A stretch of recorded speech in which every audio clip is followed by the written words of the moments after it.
If you've been craving a cozy project that's simple and fun and you can pick up whenever you want, this one is for you. Today, we're talking all about blanket squares. This is something that I have really fallen in love with lately, and I think you will too. If you've never tried them before, they're kind of the perfect mix between portable, easy, low key, low maintenance, and just fun. Whenever you have some scraps lying around or you have a few spare minutes to knit, you can knit up a little square and later on turn that into a blanket. So if you're familiar with crochet blankets, for example, a granny square blanket is something that might come to mind. Even if you don't crochet, you may have seen one or have heard of them before. It's kind of the same concept. You take something that's very small, just a little square, you crochet them at your leisure, whenever you have time or whenever you can or whenever you have yarn or scraps for it. And then later on, you can join them into one bigger project.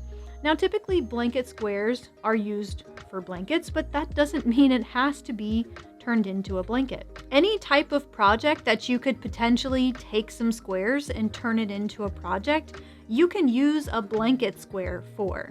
The really nice thing about blanket squares is that they're incredibly small. So they're one of my favorite things to knit during the spring and the summer when I either need something that's ultra portable, something I can just stuff in my purse, maybe something that's road trip friendly or vacation friendly, and definitely something that doesn't require me to have a bunch of yarn sitting on my lap when I'm already kind of hot. They're also really, really great for scrap yarn. I've been on a mission this year to use only the yarns in my stash, and that means all of the little scraps and half skeins and leftover bits of yarn from other projects. So that's one really great reason to love knitting blanket squares, that they're great for your scraps, but they're also really great for stitch practice.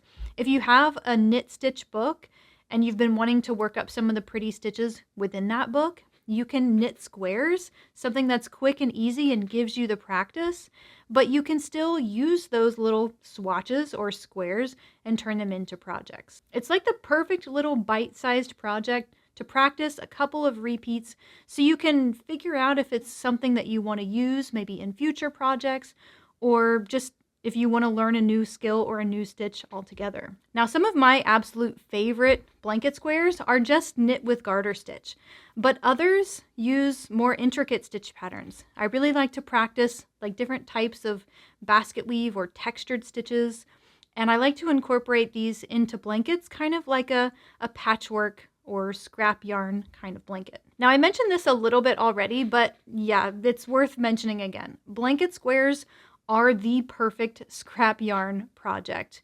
If you have little bits of yarn in your stash or you have random skeins of yarn and you don't really have a pairing for them, or you don't know how to incorporate different yarns into one project, a blanket square project is the perfect way to go, because blanket square blankets are inherently more scrap yarn kind of projects usually. I mean, they don't have to be, but I feel like you can get away with it a little bit easier than you can other projects. So if you're not super comfortable with pairing yarns together and matching colors together, this could be the perfect project to just get over that hump a little bit and get some practice in on doing these things. But know that it doesn't matter if they don't go perfectly together, if the colors don't match perfectly together, that just adds to the charm of the project. So with the scrap yarn project, the sky honestly is the limit. You could mix and match anything you want because it's your project and it's the yarn that you have to use. But probably the most important thing to consider when making your blanket squares that you know will go into the same project is to match the care instructions as best you can. If you have maybe a really fine merino wool hand-dyed yarn that you're using for a square that maybe has to be hand washed, but you also have some wool acrylic blend yarn that you know can go in the washer and hang to dry, those might not be the best pairings because, well, you'll have to adhere to the stricter of the care instructions. So although you could wash some of the yarns in the squares in the blanket, you wouldn't be able to do so with all of them. So then you would have to hand wash that entire blanket. So it's just something to consider, not something that is a deal breaker. Again, you can use the yarn that you have at your disposal, but certainly something to think about if it's a project that you want to last and maybe get a lot of use out of, and that you know you might wash or potentially even dry later on down the road. Another thing to consider is the fiber, because they have a lot of different characteristics. A wool yarn, for example, has a lot of really inherent stretch to it and a lot of bounce and loftiness to it, whereas a cotton yarn or even a cotton blend yarn is a lot more dense and it's a lot heavier, and it doesn't have hardly any stretch at all to it. So while you could still pair these two in one blanket square project, these again are just characteristics of the yarn that's good to keep in mind when you're planning out those projects. If you're looking for some inspiration for a blanket square project that maybe isn't a blanket, well, look to crochet a little bit for some inspiration, because there are all types of crochet projects that start out as squares, little motifs or granny squares or something like that. Basically anything that you can take a square and turn it into a different shape, you could use these blanket squares for. So a blanket obviously comes to mind. Another really simple one would be a scarf. That would be super low commitment. If you don't have a ton of squares, you can join them into a scarf. Another thing that comes to mind is a bag or a purse.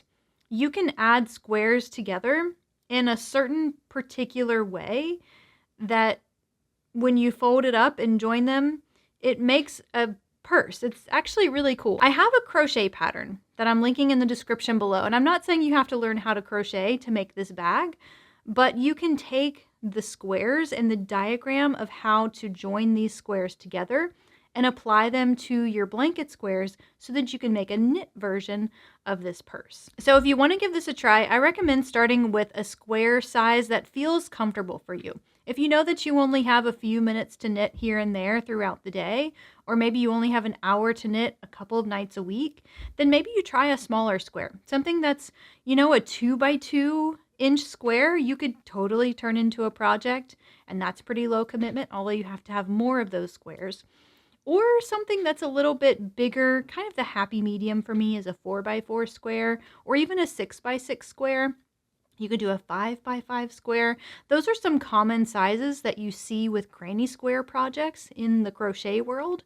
So you could know that you're working on these squares, and you should find some inspiration for how to join them into projects later on. Now, as far as the yarn goes, we talked about that a little bit and how you might pair those together, but something else to consider too is just what you have on hand. If you know you have a lot of worsted weight yarn in your stash, then you may choose something like that.